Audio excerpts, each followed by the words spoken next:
Le grand patronat français aime bien pleurnicher sur son sort et se présenter comme le vilain petit canard et le mal-aimé de l'économie française.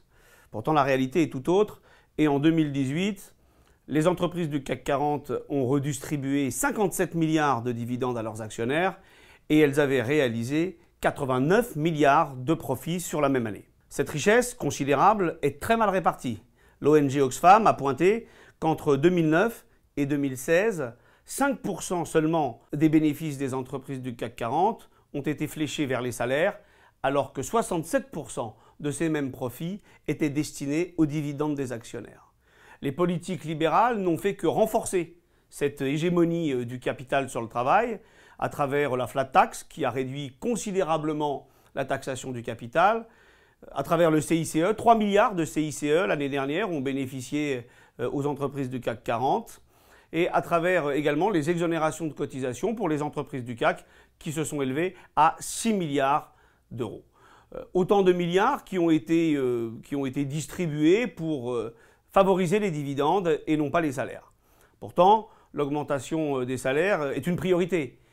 L'année dernière, l'augmentation du salaire moyen n'a été que de 2% et elle a été largement annulée par la hausse de l'inflation de 1,8%. Ceci explique les difficultés connues au quotidien par les travailleurs en France. Le dernier baromètre du Secours populaire français a pointé par exemple que 32% des Français avaient du mal à faire face à leur facture d'énergie. Donc l'augmentation de salaire, elle est bien sûr impérative au quotidien pour la vie des Français, mais c'est également une véritable solution pour les retraites.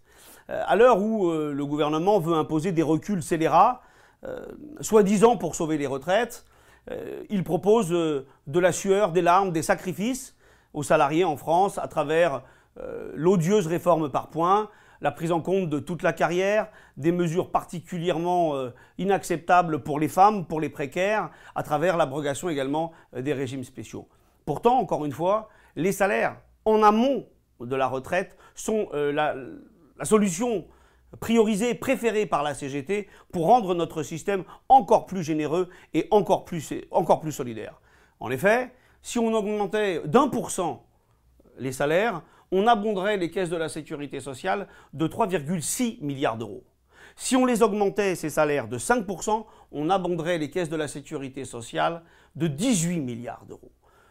Par exemple, pour quelqu'un qui toucherait 1 500 euros de salaire, c'est une augmentation de 75 euros. On est très loin de la prise du palais d'hiver.